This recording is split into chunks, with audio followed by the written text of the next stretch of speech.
बिस्मिल्लाहिर्रहमानिर्रहीम। Dear student, आज का जो हमारा पास एफएससी पार्ट 2 का जो टॉपिक है वो है इलेक्ट्रिक फील्ड।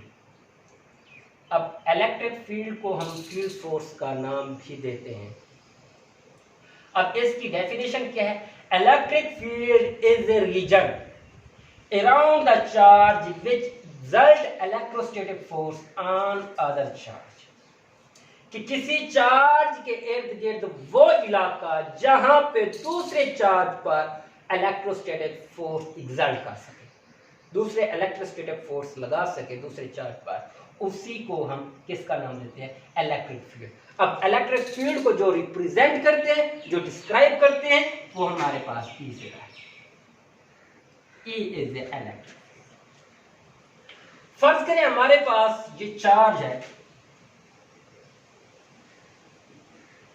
अब इसका ये इर्द गिर्द एरिया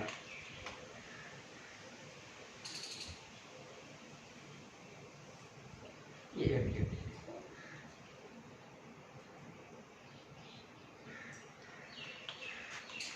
ये इसका फील्ड है जो मैं डॉटेड के जरिए जाहिर कर। क्योंकि ये इलेक्ट्रिक फील्ड प्रोड्यूस कर रहा है, इसको सोर्स चार्ज का नाम भी देते हैं, सोर्स चार्ज। अब हम एक लेते हैं यू। अब इसका इलेक्ट्रिक फील्ड चेक करने के लिए एक चार्ज लेते हैं, जिसको क्यू नॉट का नाम देते हैं।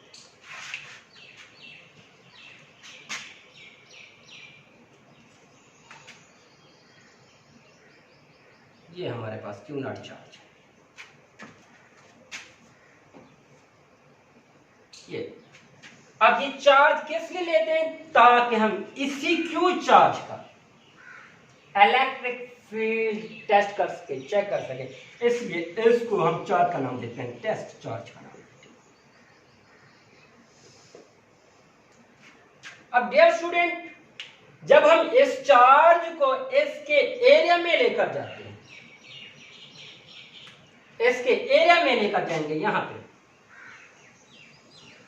तो इसी पर एक फोर्स एक्सर्ट करेगी। वो force F is equal to E q naught. F is equal to E q. इसी फोर्स की वजह, यही फोर्स जो है F is equal to q naught, वो टेस्ट चार्ज पर एक्सर्ट करेगी। अब डियर स्टूडेंट, यहाँ पे एक क्वेश्चन जो है मेरे माइंड में आ रहा है, शायद वो आपके माइंड में भी आएगा, कि हमारे पास जो सोर्स चार्ज है वो बड़ा है, जबकि टेस्ट चार्ज जो है वो हमारे पास स्मॉल है, बहुत छोटा है। इसकी रीजन क्या है? क्योंकि हर चार्ज जो है वो फोर्स प्रोड्यूस करता है। चार्ज का इलेक्ट्रिक फील्ड होता है, जिसकी मैग्नीट्यूड कम होती जाएगी उसका उतना इलेक्ट्रिक फील्ड कम होता है। अगर यहां से हम इलेक्ट्रिक फील्ड मालूम करते हैं, E is equal to F over q naught. मतलब जितना test charge small, electric field और टेस्ट चार्ज एक दूसरे के इनवर्सली प्रोपोर्शनल है, inversely proportional to q naught. Q naught के हमारे पास टेस्ट चार्ज है। टेस्ट चार्ज और इलेक्ट्रिक फील्ड जो है वो एक दूसरे के इनवर्सली प्रोपोर्शनल है। अगर हम मैग्नीट्यूड ऑफ टेस्ट चार्ज को इंक्रीज करते हैं तो हमारे पास इलेक्ट्रिक फील्ड डिक्रीज होगा। इसी तरह अगर हम इलेक्ट्रिक फील्ड को इंक्रीज करना चाहते हैं तो क्यू नॉट जो मैग्नीट्यूड है उसको, क्यू नॉट मैग्नीट्यूड को डिक्रीज करना चाहिए। इसलिए इसकी मैग्नीट्यूड इतना स्मॉल लिया है कि उसका इलेक्ट्रिक फील्ड जो पैदा हो उसको निगलेक्ट कर सके, नजरअंदाज कर सके। अब इसकी एग्जांपल हम कैसे देते हैं कि एक हमारे पास दो मास है, एक है हमारे पास अर्थ, दूसरा मास है हमारे पास एप्पल का। अब देखिए, अर्थ का जो मास है एप्पल की निस्बत बहुत ज्यादा है, इसलिए एप्पल के मास को नजरअंदाज कर लेते हैं। यही वजह है कि मैंने यहां पे सोर्स चार्ज, क्योंकि हमने सोर्स चार्ज का इलेक्ट्रिक फील्ड मालूम करना है, तो उसका हमने मैग्नीट्यूड ज्यादा रखनी है, जबकि टेस्ट चार्ज की मैग्नीट्यूड कम है। अब हमने टेस्ट चार्ज पे फोर्स एक्सर्ट कर रहा है, जिसको F is equal to E q naught. अब ये इसके इर्द गिर्द अगर मैं इस टेस्ट चार्ज को यहां पे रख दूं, यहां पे रख दूं, ये जो मैंने निशान लगा, यहां पे मैं कहीं पे भी इस इर्द गिर्द एरिया में जहां पे भी मैं ये चार्ज रखूंगा तो मुझे इसी टेस्ट चार्ज पे एक फोर्स एग्जर्ट करती हुई महसूस होगी। अब ये जो इर्द गिर्द एरिया है, ये जो रीजन है, ये रीजन हमारे पास इस चार्ज का, सोर्स चार्ज का इलेक्ट्रिक फील्ड है। ये इलेक्ट्रिक फील्ड को हम डिनोट करते हैं, इलेक्ट्रिक फील्ड को हम मालूम करने का ये हमारे काम है। अब मेरे बेटे, अब देखिए, जब मैं इस टेस्ट चार्ज को करीब करता जाऊंगा मैं सोर्स चार्ज के, उतना ही इसी टेस्ट चार्ज पे फोर्स ज्यादा एग्जर्ट करना शुरू करते हैं, फोर्स एग्जर्ट करना शुरू करते हैं। जब हमारे पास टेस्ट चार्ज पे सोर्स चार्ज की फोर्स एग्जर्ट करना शुरू कर देगी तो इसी चीज को, इसी एक्ट को हम इलेक्ट्रिक फील्ड इंटेंसिटी का नाम देते हैं, इलेक्ट्रिक फील्ड इंटेंसिटी। अब इलेक्ट्रिक फील्ड इंटेंसिटी की डेफिनेशंस क्या करते हैं?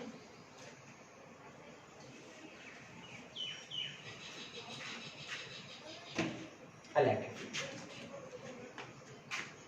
Electrostatic force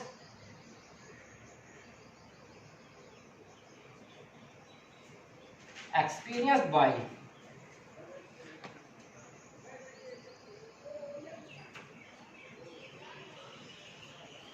a unit positive test charge is called electric field intensity। Electric field strength भी कहते हैं, इंटेंसिटी भी कहते हैं। इलेक्ट्रिक फील्ड इंटेंसिटी भी कहते हैं, इलेक्ट्रिक फील्ड स्ट्रेंथ भी कहते हैं।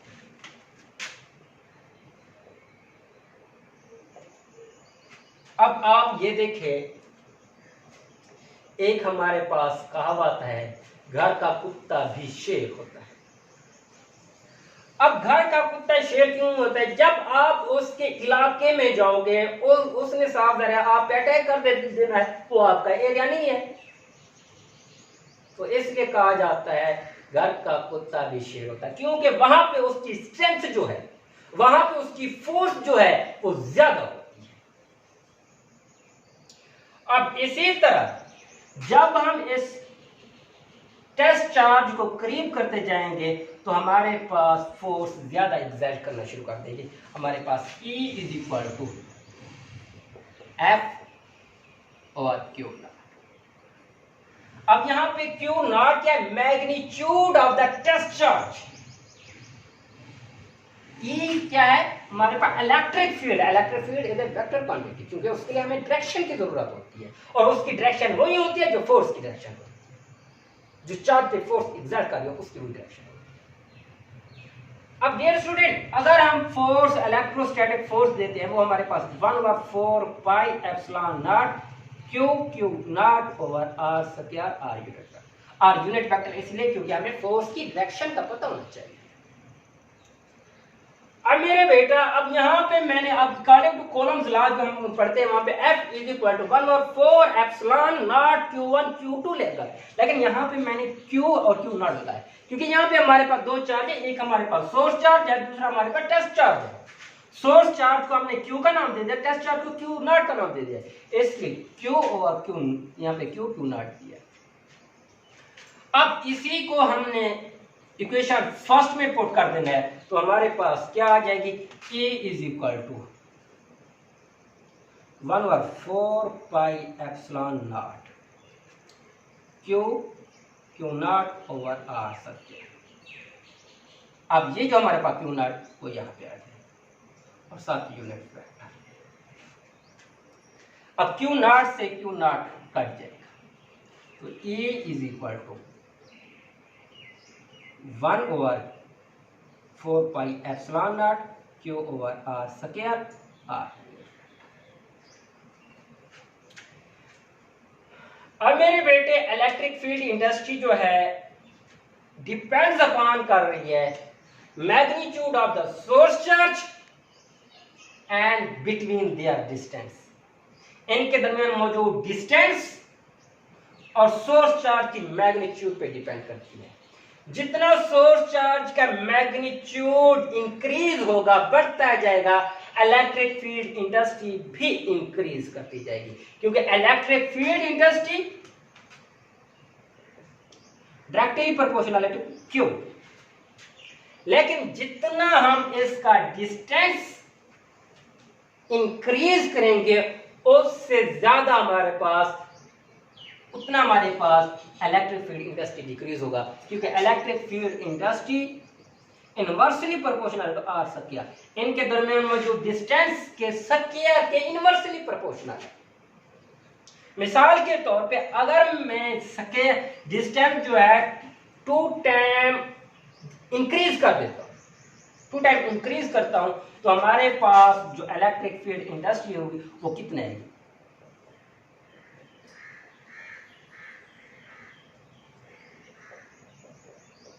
वन और 4 आ सके, मतलब electric field intensity 4 time decrease हो जाएगी। ये बहुत अहम बात है बेटा कि आप ये देखिए, यहां पे इलेक्ट्रिक फील्ड इंटेंसिटी डिपेंड्स करती है magnitude of the charge, source charge and between their distance, इनमें मौजूद डिस्टेंस और डिस्टेंस के स्क्वायर। ये अब इसके हम यूनिट पे आते हैं, इसका यूनिट क्या बनता है?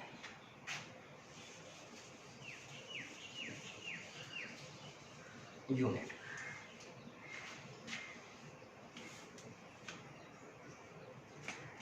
Q naught E is equal to, force का जो यूनिट है वो न्यूटन और चार्ज का यूनिट कूलम, इसलिए इसका न्यूटन पर कूलम भी है। लेकिन ये यूनिट जो है न्यूटन पर कूलम जो है वो वोल्ट पर मीटर के भी इक्वल है। कैसे? अब देखिए, आपने अब इसको हमने ड्राइव करना है, न्यूटन पर कूलम कैसे इक्वल है वोल्ट पर मीटर के। अब डियर स्टूडेंट, अब देखें, volt is equal to joule per coulomb, ठीक, volt is equal to joule per coulomb, या इसको आप ऐसे भी लिख सकते हैं, volt is equal to joule per coulomb, ऐसे भी लिख सकते हैं, इसको ऐसे भी लिख सकते हैं। अब dear student, joule per coulomb किसकी इक्वल है? वोल्ट की इक्वल है। लेकिन यहां पे तो हमारे पास न्यूटन पर कूलम है, पर कूलम तो आ गया, पर कूलम तो आ गया। अब हमने क्या करना है, अगर दोनों तरफ से मैं मीटर को कर दूं मल्टीप्लाई एंड डिवाइड,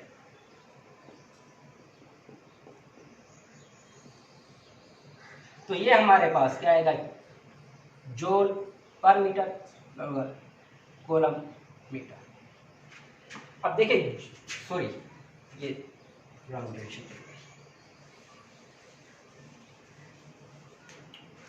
न्यूटन पर coulomb is equal two volt पर मीटर के भी बराबर है। अब यहां से न्यूटन पर कूलम या न्यूटन ओवर कूलम, अब देखें वोल्ट किसकी इक्वल है? जूल पर कूलम, जूल पर। अब यहां पे मैंने जूल लेकर आया है, तो दोनों तरफ से मैं मल्टीप्लाई भी कर देता हूं, डिवाइड भी कर देता हूं मीटर के साथ। न्यूटन मीटर किसके इक्वल है? हमारे पास जूल के इक्वल है। Newton metre equal to joule. जब आप वर्क की डेफिनेशन करते थे, product between magnitude of the force and displacement, displacement और फोर्स के हासिल ज़राब को आप किसका नाम देते हैं? जो वर्क का नाम देते हैं W is equal to F dot D, और फोर्स का यूनिट न्यूटन है और डिस्प्लेसमेंट का यूनिट मीटर है। तो न्यूटन मीटर किसके इक्वल है? जूल के। इसलिए न्यूटन मीटर की जगह पे मैंने क्या रख दिया? जूल रख दिया। Over coulomb metre. अब जूल पर कूलम किसके इक्वल है? वोल्ट के इक्वल है, जूल पर कूलम वोल्ट। अब इसकी जगह पे मैंने क्या रख देना है? अब ये कैसे जूल पर कूलम वोल्ट के इक्वल है? आपने पोटेंशियल डिफरेंस का मैट्रिक में फॉर्मूला पढ़ा होगा, V is equal to W over Q naught. W जो है वर्क या एनर्जी को जाहिर करता है, तो वर्क का यूनिट जूल और Q नॉट का जो यूनिट है वो हमारे पास कूलम, और पोटेंशियल डिफरेंस का जो ऐसा यूनिट है वो वोल्ट है। इसलिए जूल पर कूलम किसके इक्वल हो जाएगा? वोल्ट के इक्वल होगा। इसलिए जूल पर कूलम की जगह पे मैंने क्या रख देना है? वोल्ट पर। इसलिए वोल्ट पर मीटर इक्वल है न्यूटन पर कूलम। ये हमारे पास एमसीक्यूज के तौर पे पूछ सकते हैं। अब यहाँ पे कौन कौन से एमसीक्यूज बनते हैं जरा उनके बारे में डिस्कस करते हैं। Electric field is a vector quantity. पहले ये कि इलेक्ट्रिक फील्ड कौन सी क्वांटिटी है? वो है वेक्टर क्वांटिटी।